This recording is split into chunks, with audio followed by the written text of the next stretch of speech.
राम राम जी। आज कृष्ण पक्ष की एकादशी है। मैं कार्तिक महीने की आपको और एक नई कथा सुनाती हूँ। इसे रमा एकादशी भी कहते हैं। यह व्रत कार्तिक कृष्ण पक्ष एकादशी को किया जाता है। इस दिन भगवान केशव का संपूर्ण वस्तुओं से पूजन किया जाता है। विधि विधान से नैवेद्य तथा आरती का प्रसाद वितरित किया जाता है और भोजन ब्राह्मणों को खिलाया जाता है तथा दक्षिणा श्रद्धा अनुसार दी जाती है।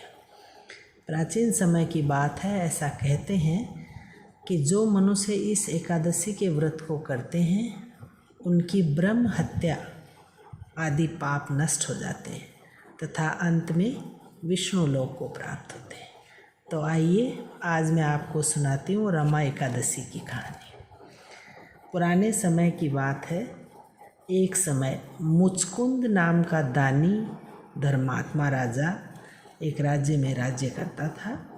उसे एकादशी व्रत का पूरा विश्वास था कि यह व्रत करने से सब कुछ अच्छा रहता है जीवन में। इससे वह प्रत्येक एकादशी को व्रत करता था तथा राज्य की प्रजा पर यह नियम लागू कर रखा था कि वह भी ये व्रत जरूर करे। उस राजा की एक बेटी थी, चंद्रभागा नाम था उसका, और उसके पिता से अधिक वह बेटी व्रत पर विश्वास करती थी। उसका विवाह बेटी का राजा चंद्रसेन के पुत्र शोभन के साथ हुआ था, जो राजा मुचकुंद के साथ ही रहता था। एकादशी के दिन सभी व्यक्तियों ने व्रत किए, तो शोभन ने भी व्रत किया। शोभन शारीरिक रूप से बहुत कमज़ोर था और ये व्रत करने के कारण उसे भूख लगी और भूख से व्याकुल होकर के वह मृत्यु को प्राप्त हो जाता है। ऐसा कहा जाता है। प्राचीन समय की ये कथा है। इससे राजा, रानी और बेटी जो थी वो तीनों बहुत दुखी होते हैं कि ये व्रत का इतना अच्छा प्रभाव होता है, फिर ऐसे क्यों हो गया। शोभन को व्रत के प्रभाव से, क्योंकि उसने व्रत कर रखा था, भगवान की ये लीला मानिए, लीला रची प्रभु ने, तो शोभन को व्रत के प्रभाव से मंदराचल नामक जो पर्वत है उस पर धन धान्य से युक्त और शत्रुओं से रहित बहुत ही उत्तम प्रदेश था। वहाँ देवनगर में उसको जन्म मिला वापस। वहाँ उसकी सेवा में रंभादि अप्सराएं भी तत्पर थी जो उसे सेवा देती थी।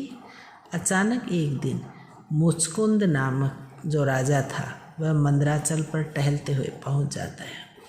वहाँ पर जब वह देखता है कि शोभन उसका जो दामाद है वह वहाँ का राजा है और सारी सुख सुविधाओं से वह प्रदेश है, शत्रुओं से रहित है, अप्सराएं उसकी सेवा में हाजिर हैं, तो वह घर आकर अपनी पत्नी और पुत्री को बताता है। पुत्री यह समाचार सुनकर बहुत खुश होती है और वह पिता से कहती है कि मुझे मेरे पति के पास छोड़ आइए। राजा उसे लाव लश्कर के साथ जाता है लेकर के। शोभन उसे पहचान लेता है और दोनों सुख शांति से आपस में साथ रहने लग जाते हैं और सभी अप्सराएं और सेविकाएं उनकी सेवा करती हैं।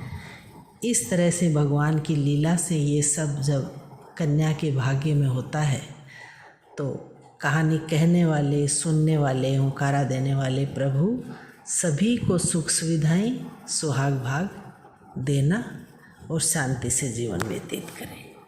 जय हो रमा एकादशी की, जय हो भगवान विष्णु की, जय हो एकादशी के व्रत करने वालों की।